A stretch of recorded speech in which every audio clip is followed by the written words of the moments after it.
11:10, 11:15.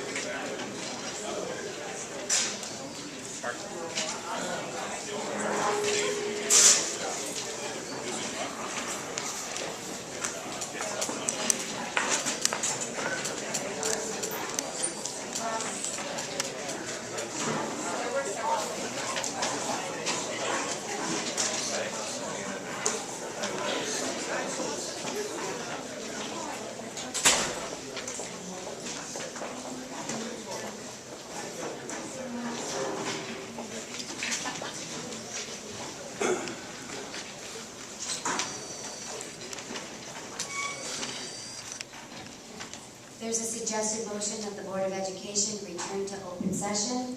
So moved. Second. Any discussion? May I have a roll call, please? Mr. Dombrowski. Aye. Mr. Hinshaw. Aye. Mrs. Klunkowitz. Aye. Mr. Lefevre. Aye. Ms. Recker. Aye. Mr. Scherenhausen. Aye. Mrs. Burke. Aye.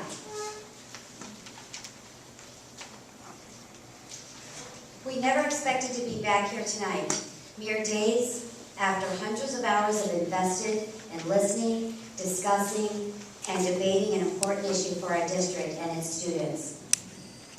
Very early Thursday morning, December 3rd, District 211 Board approved what we thought was an appropriate and balanced approach to the enormous challenge facing us because of the Federal Office for Civil Rights, OCR's directive that transgender students must have total unrestricted access to the locker rooms of the opposite's anatomy.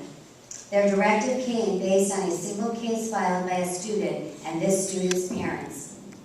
We proposed a common sense compromise with which the OCR agreed. It was based on the fact that gender is not the same as anatomy and that we are dealing with teenagers. The negotiated agreement stipulated that access to the student's gender-identified locker room would be provided contingent upon the student's assurance that privacy curtains would be used for changing. If the student did not comply, access would be rescinded. The agreement applied to this student only and did not establish policy for our district or any other district. It is with both shocking and disappointment when virtually minutes after our vote, senior representatives from OCR seemed confused about the terms of the agreement to the media, and then subsequently, in a letter to us, it caused a lot of concern and question in our community.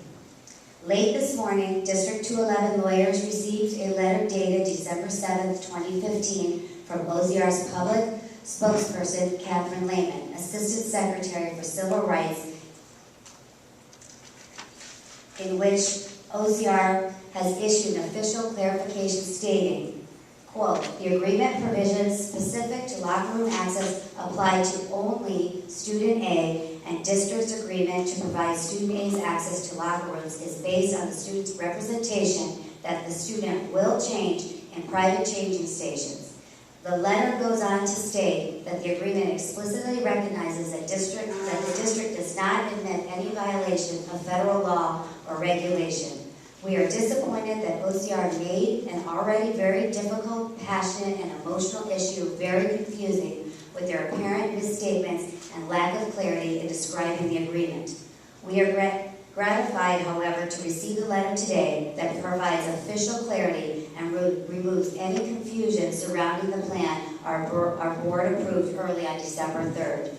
As a result of all the confusion, the District 211 board met in a special meeting this evening, and after listening to our constituents and deliberating in executive session, we declined to take any action to alter our approval of the resolution agreement between District 211 and the OCR relative to this matter.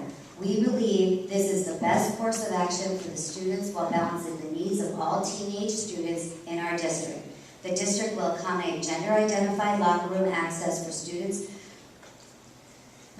predictated on the agreement to use privacy measures provided. We are installing privacy curtains in our locker rooms with the assurance that this student will use them. Any student currently using the locker room may also choose to change in the privacy curtains. The agreement applies to this student only, and it recognizes that in doing so, the district does not admit any violation of federal law or regulation. The privacy and comfort of all our students is paramount. We We are pleased to proceed with the plan as agreed, that this is in the best interest of all students that we serve, and we anticipate respect and clarity in any issue with the OCR going forward. Anybody have anything to say? Hearing none, this meeting is adjourned.